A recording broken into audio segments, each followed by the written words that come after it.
Bonjour, je suis donc Ghislain Lazin, auteur de 25 ans, originaire donc de Cholet et résident près d'Angers maintenant. Je suis auteur donc de 5 livres donc, publiés entre 2017 et 2019. J'écris depuis mes 16 ans maintenant, donc ça fait 9 ans, et donc officiellement depuis 2 ans, un peu plus de 2 ans. Voilà. Donc j'ai écrit 5 livres, donc le premier avec lequel j'ai démarré c'est Sans domicile fixe aux éditions Edilivre, donc sorti en juillet 2017, qui est un roman. Ensuite, j'ai sorti donc en janvier 2018 Droit au cœur, qui est un recueil de poèmes avec le même éditeur. Et j'ai enchaîné avec 2 autres projets. Donc celui d'actualité, Pensez aux vérités, qui sont des 12 petites chroniques sur 12 sujets d'actualité, plus ou moins graves. Et puis A2 Madame Violence, donc, qui est le premier projet que j'ai abouti au lycée, seconde et en première. Où je présente donc la violence dans le monde lycéen, voilà, qui atteint aussi un roman. Et aujourd'hui, donc, je vais lire un passage d'Adji Piloufas, qui est mon dernier projet sorti en 2019, en mars, tout plus exactement, et donc qui est une nouvelle, un court roman qui traite donc, de la santé et de l'adoption. Voilà. Donc, je vais vous lire le début de l'histoire. En pleine opération. Centre hospitalier d'Angers. Nous sommes sans aucune nouvelle depuis plus d'une heure. Ces jours sont comptés. Nous espérons que tout se passe bien. Mon mari et moi-même avons peur. Adji nous manque. Pourvu que son courage lui permette de dépasser cette opération. En même temps, c'est dur de se dire qu'à 9 ans, une vie ne tient qu'à un fil. C'est difficile d'arriver dans un pays dont nous ignorons tout, dans une famille qui ne parle pas notre langue. Les personnes qui t'accueillent savent qui tu es, alors que toi, tu ne les connais pas. Tout cela doit lui venir en tête au moment de se faire opérer. Il n'a peut-être pas totalement conscience, dû à sa jeunesse, de l'importance de ce qui lui arrive aujourd'hui. Nous, si en tout cas. À notre âge, Adji n'est pas le premier garçon que l'on reçoit dans notre famille d'accueil médical. Oui, nous sommes bénévoles et ouvrons les portes de notre foyer à des enfants de 0 à 15 ans qui souffrent de problèmes de santé assez graves. C'est le premier dont le cas est aussi critique. Sommes-nous même des parents naturels ? Malheureusement, nous n'avons pas eu cette chance-là. Mon mari Régis étant stérile, je n'ai pas eu le bonheur de porter un enfant dans mon ventre. C'est vrai que j'aurais pu utiliser la fécondation in vitro. Néanmoins, cela m'aurait semblé injuste pour lui. Lors de nos éternelles discussions sur le nombre et le nom de nos futurs bébés, nous nous étions toujours mis d'accord pour nous dire que nous les ferions ensemble. Ou sinon, accueillir des enfants en mal d'amour. Nous avons choisi d'être des parents adoptifs en nous inscrivant sur des listes d'attente. Les démarches administratives ont été longues et difficiles. Mon mari et moi-même avons réellement pris conscience de leur rudesse qu'en les faisant. Cela doit décourager beaucoup de familles, pas nous heureusement. Au bout de quelques années, la chance a enfin été de notre côté. Une petite haïtienne de naissance, prénommée Irène, intégra notre foyer. 3 ans et déjà un beau sourire malicieux. Elle arrive en France en 1990 et a aujourd'hui 31 ans. Irène est devenue grande. Régis porte sur son visage 64 années, pas toujours simple. Quant à moi, Madeleine, j'en ai 65. Nos âges peuvent étonner les gens qui ne nous connaissent pas. Voir un jeune de 9 ans avec des enfants plus que grisonnants, avec des personnes plus que grisonnantes, ce n'est pas le quotidien de tous.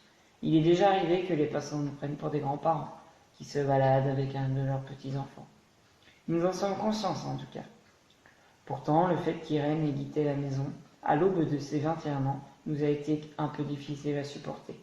Par contre, son départ ne nous a pas découragés dans l'idée d'accueillir d'autres filles et garçons. Quand Irène est partie, et bien avant que nous devenions une famille d'accueil médical, nous voulions nous investir pour les enfants en difficulté. Les renseignements glanés sur Internet nous ont permis de découvrir différentes associations, reprenant nos valeurs. À force de parcourir les sites avec l'aide d'Irène, nous avons fini par prendre contact avec certaines d'entre elles. Dans un premier temps, nous avons passé des examens médicaux, confirmant notre capacité à être des assistants familiaux. Nous avons ensuite dû rencontrer un travailleur social de la protection maternelle et infantile, PMI, qui a jugé l'environnement dans lequel nous vivons, permettant l'épanouissement, la sécurité et la santé du jeune en garde. Finalement, nous avons réussi à passer ce cap et avons ouvert notre porte à une vingtaine d'enfants en total, seuls ou par groupe de 2 ou 3 bambins. En accepter plus aurait été trop compliqué pour nous, par manque d'espace et surtout pour pouvoir leur accorder toute l'attention dont ils ont besoin. Certains nous ont confiés dans l'attente du jugement des parents. Nous avons conscience depuis le début du caractère temporaire de leur placement chez nous. Je me souviens de chacun d'eux, tous étant importants à mes yeux. Claire, Charles, Aîné, Émeric, Marlène, Josa, Jean-Christophe, etc. Laisser partir les premiers a été très difficile pour nous. Imaginez-vous en tant que mère. Quitter sa progéniture est toujours déchirant. Un adieu n'est jamais simple à vivre. Avec certains bambins, les liens créés nous ont permis de garder le contact. Je ne dis pas que, pour chaque jeune, tout se passa très bien. Néanmoins, personne ne peut nous reprocher notre implication auprès de chacun d'eux. Certains arrivent plus âgés que d'autres.